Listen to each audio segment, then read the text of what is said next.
Selamat pagi anak-anak yang sekolah Bintang Harapan.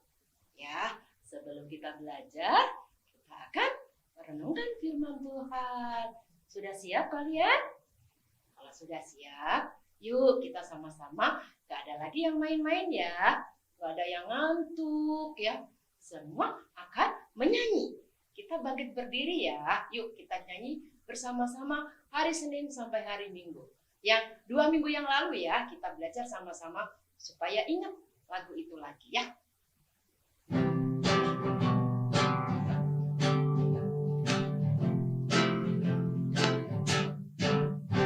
Senin, Selasa, engkau tetap raja. Rabu, Kamis, engkau yang termanis. Jumat, Sabtu, ku tetap milikmu. Minggu, aku terus memujimu.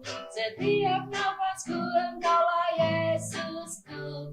Setiap degup jantungku Yesus segalanya. Setiap nafasku engkaulah Yesusku. Setiap degup jantungku Yesus segalanya. Sekali lagi. Senin, Selasa, engkau tetap raja. Rabu, Kamis, engkau yang termanis. Jumat, Sabtu, ku tetap milikmu. Minggu, aku terus memujimu. Setiap nafasku engkaulah Yesusku. Setiap degup jantung Yesus segalanya. Setiap nafasku engkaulah Yesusku. Setiap degup jantungku Yesus segalanya. Setiap degup jantungku Yesus segalanya.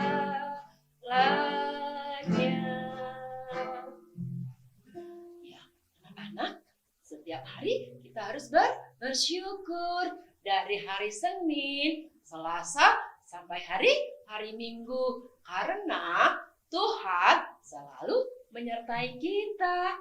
Nah, sekarang kita siapkan hati kita untuk mendengarkan firman Tuhan. Kita akan ditabur firman Tuhan. Dan firman itu biarlah masuk dalam hati kita. Dan kita lakukan di dalam hidup kita. Yuk kita nyanyi lagu yang 2 minggu lalu ya. Tabur firman-Mu padaku.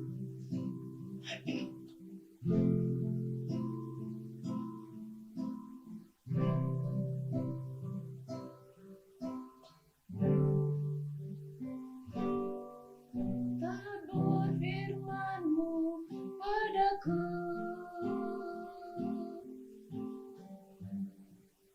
Pimpin aku di jalan-Mu. Bentuk aku menurut-Mu. Agar aku senangkan-Mu. Sekali lagi. Tabur firman-Mu padaku.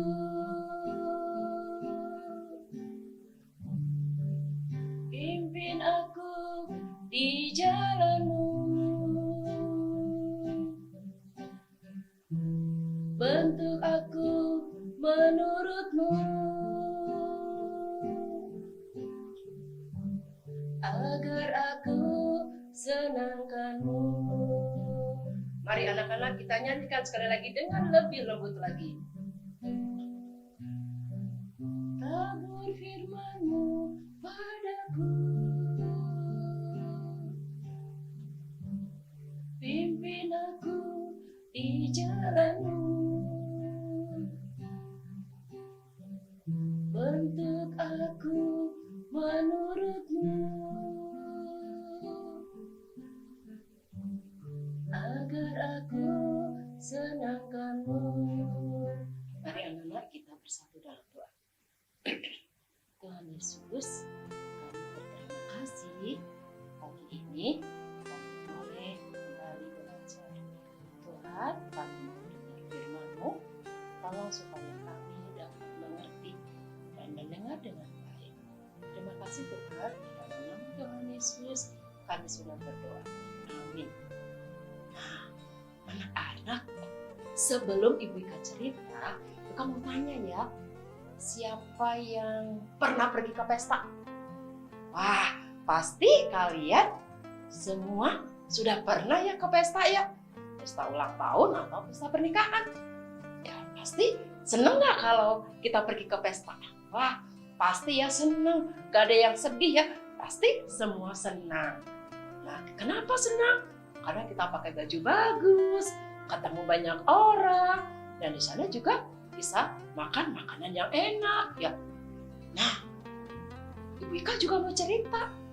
Coba kalau umpamanya ya, kalian pergi ke pesta, tiba-tiba makanan atau minumannya habis, gak ada lagi, gimana coba kalian? Kira-kira sedih nggak ya? Kira-kira kesel nggak ya? Anak-anak, Ibu Ika cerita, hari ini di dalam firman Tuhan, di dalam Alkitab juga ada cerita ketika dalam perkawinan di sebuah kota. Ya, apa yang terjadi? Ya, coba kita dengarkan baik-baik ya. Semua duduk yang manis, gak ada yang main-main ya, gak ada yang sembari tiduran, gak ada yang sembari makan ya. Yuk. Nah, Ika cerita hari ini diambil dari kitab Yohanes 2 ayat 1 sampai 12. Nah, itu terjadi perkawinan di suatu kota di Galilea, yaitu di Kana. Ada pesta perkawinan. Wah, pada zaman dulu itu ya, kalau di Israel itu pesta perkawinan itu, wah lama anak-anak. Enggak kayak kita sekarang ini. Kalau kita sekarang cuma hanya beberapa jam ya.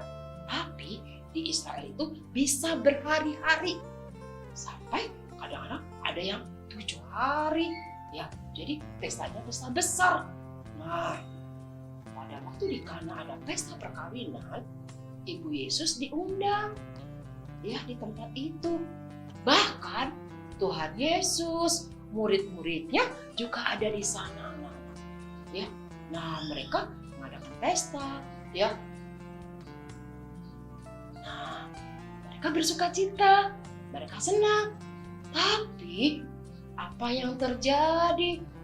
Ya, tiba-tiba yang terjadi di sana itu ya, anak-anak di Israel itu minumnya anggur.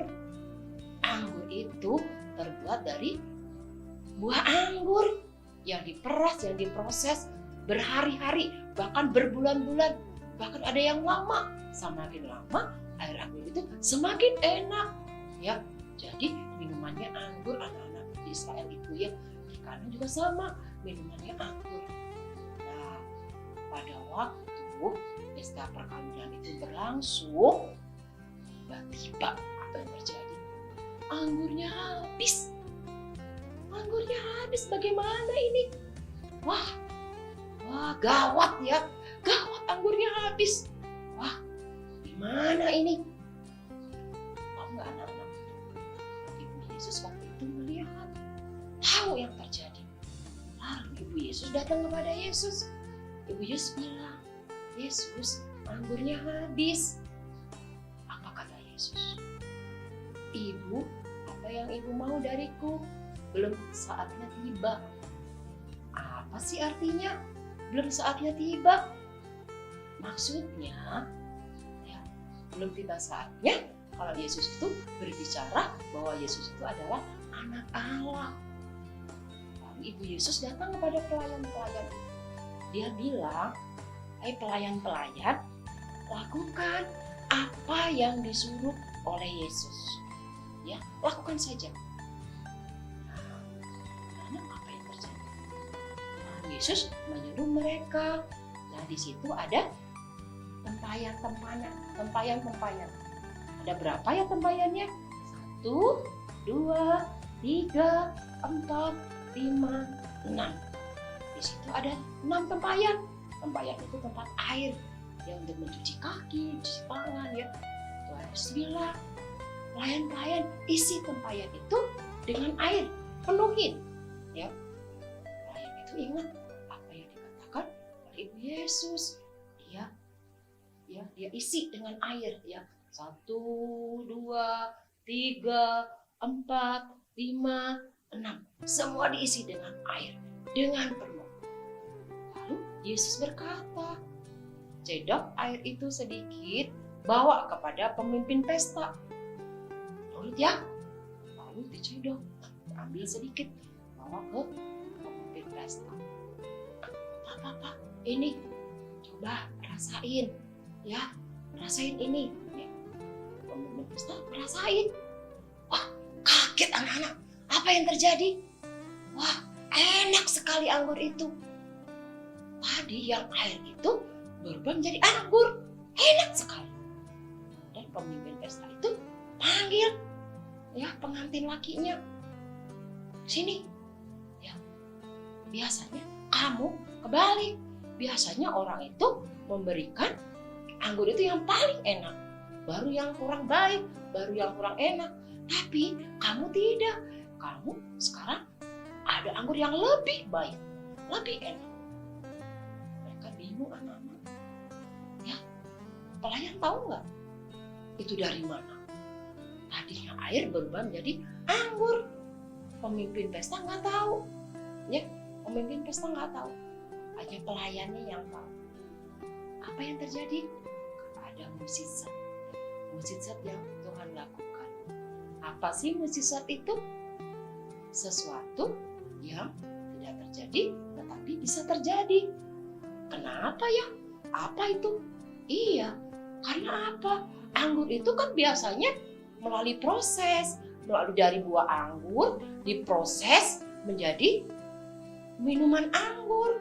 Tapi waktu Tuhan Yesus melakukan mukjizat ini bukan dari buah anggur, tapi dari air berubah menjadi anggur. Itu adalah satu mukjizat. Nah, apa yang terjadi setelah itu? Pemimpin pesta, wah, bersuka cita mereka. Terus murid-murid Tuhan Yesus juga menyaksikan. Ya, nah anak-anak tahu nggak? Kenapa ya Tuhan Yesus lakukan ini? Kenapa Tuhan Yesus melakukan mukjizat ini? Apakah Tuhan Yesus ingin pamer? Tidak anak-anak. Apakah Tuhan Yesus itu ingin menyombongkan diri? Tidak anak. Tapi Tuhan Yesus ingin menunjukkan bahwa Yesus itu adalah anak Allah. Ya, bahwa Yesus itu adalah juru selamat manusia. Ya, yang harusnya mendapatkan hukuman dosa. Nah, anak-anak, kita belajar di sini melalui mukjizat. Mukjizat ini adalah mukjizat yang pertama kali dilakukan oleh Tuhan Yesus di dalam pelayanannya. Ya, nah, dari cerita ini kita belajar, kita percaya bahwa Tuhan Yesus itu Allah yang berkuasa, bahwa Yesus itu adalah Allah, anak Allah, Mesias, juru selamat kita yang rela disalib menebus dosa kita. Ya, coba kamu bertanya. Yang pertama, di kota mana terjadi peristiwa mukjizat yang Tuhan lakukan? Di mana? Ya betul, di Kana. Yang kedua, sebutkan mukjizat yang pertama yang dibuat oleh Tuhan Yesus. Apa mukjizatnya? Apakah Tuhan Yesus menyembuhkan orang sakit? Apakah Tuhan Yesus mengubah air menjadi anggur? Coba. Iya, betul. Mengubah air menjadi anggur. Nah, sekarang yang ketiga. Yang ketiga, coba apa? Untuk apa Tuhan Yesus melakukan mukjizat ini? Untuk apa? Tadi Ibu bilang, buat apa? Untuk menunjukkan bahwa Yesus adalah anak Allah. Bahwa Tuhan Yesus adalah juru selamat manusia. Ya, agar kita percaya bahwa Yesus adalah juru selamat kita, anak-anak. Ya. Nah, cerita hari ini juga sampai di sini. Kiranya Tuhan memberkati dan kita belajar satu ayat ya yang diambil dari Matius 16 ayat 16b. Engkau adalah Mesias, anak Allah yang hidup. Ulangi ya, dari Matius 16 ayat 16. Engkau adalah Mesias, anak Allah yang hidup. Mari anak-anak kita berdoa. Tuhan Yesus, terima kasih hari ini kami sudah mendengarkan firman. Tuhan, Engkau adalah Allah kami, Allah yang berkuasa, Allah yang hidup, Juru Selamat kami. Kami percaya Tuhan, bahwa Tuhan disalib untuk menebus dosa kami. Terima kasih Tuhan, sebentar kami mau belajar. Tuhan pimpin kami dari pagi hingga siang hari. Berkati guru-guru kami, berkati papa mama kami yang sedang bekerja. Berkati kami semua, teman-teman dan kami juga. Terima kasih Tuhan, di dalam nama Tuhan Yesus kami sudah berdoa. Amin. Selamat belajar anak-anak ya. Tuhan Yesus memberkati.